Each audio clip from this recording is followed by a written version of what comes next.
The Kurukshetra war was finally over. After 18 days of slaughter, King Yudhishthira took the throne of Hastinapur, and the survivors believed the bloodshed had finally come to an end. But at night, the palace corridors offered no rest. Guards reported hearing weeping echoing through the halls during the third watch, accompanied by a heavy, dark shadow that left the new king deeply unsettled. When Krishna arrived from Dwarka in a golden chariot, he brought a grim diagnosis. He walked into the palace and told them the sounds they heard were not the wailing of dead souls. They were the early tremors of an approaching destruction. The victory at Kurukshetra had neutralized the immediate human threat, but the carnage had destabilized the very rules of reality. The transition between eras was no longer proceeding as a natural cycle. It was becoming a violent fracture. The universe operates on massive cycles of time called yugas. The Mahabharata marked the closing phase of the Dvapara Yuga, moving the world toward the Dark Age known as the Kali Yuga. Thousands of years earlier, during the wars between gods and demons, a monstrous entity named Kalvaktra was born. He grew so dangerous that Lord Shiva himself had to seal him away deep within the earth to protect the timeline. Kalvaktra's biology allowed him to bypass mortal life entirely and devour time itself, consuming the rigid boundaries between these cosmic eras. An ancient prophecy stated that the massive vibration of the war's conclusion would destabilize the prison walls holding Kalvaktra. A temporal predator was actively assassinating the Dvapara era, forcing an immediate cosmic-level intervention to prevent the timeline's total collapse. The trigger was pulled deep in the ruins of the battlefield.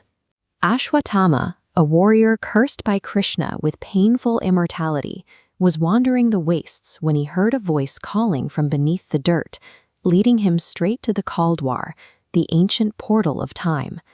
The moment he touched the ancient Sanskrit inscriptions, the earth fractured wide open. Thick black smoke poured out.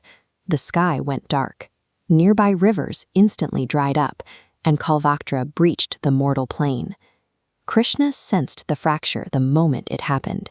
He immediately brought Arjuna to a remote, ancient cave high in the Himalayas, revealing a contingency plan he had been preparing in absolute secret.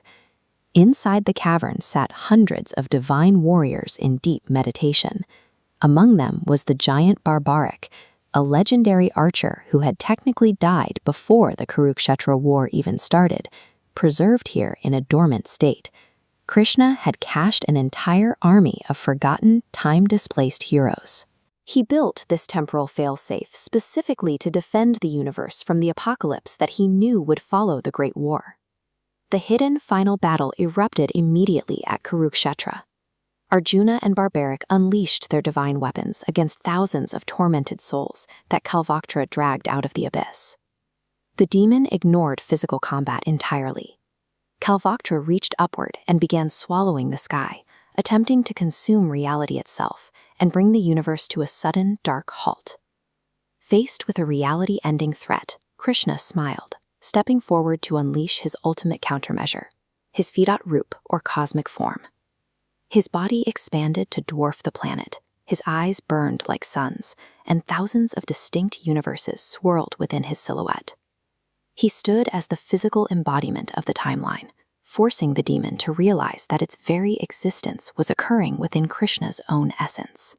The combat abandoned arrows and swords entirely, escalating into a raw metaphysical collision between the ancient devourer of time and the absolute master of it. A temporal demon like Kalvaktra cannot be killed by physical weapons, no matter how divine. The entity can only be contained within time. To stop the entity, Krishna made an irreversible strategic choice. He summoned the Sudarshan Chakra and merged his own physical avatar directly into the Kaldwar. The blinding light of his sacrifice consumed the demon and sealed the portal shut. Krishna's physical presence had acted as the stabilizing anchor for Dwarka's foundations. As he withdrew his essence to seal the abyss, that divine protection vanished, allowing the ocean to surge forward and violently reclaim the city. The metaphysical survival of the universe had been secured, requiring the physical erasure of its greatest protector and the total submergence of his kingdom to pay the cost. The Dvapara Yuga was now definitively closed. With the portal sealed and the avatar gone, the world officially entered the long, encroaching shadows of the Kali Yuga. By merging with time itself, Krishna planted a cosmic seed into the fabric of the universe. He engineered this transition to ensure that the core principles of Dharma could survive even the darkest age. As Arjuna stood alone on the receding shoreline, watching the water claim his friend's city, the air grew quiet. Then, from somewhere impossibly far away, he heard the faint, distinct notes of a flute. Krishna's physical absence in our current era serves as a continuous test of humanity's resolve.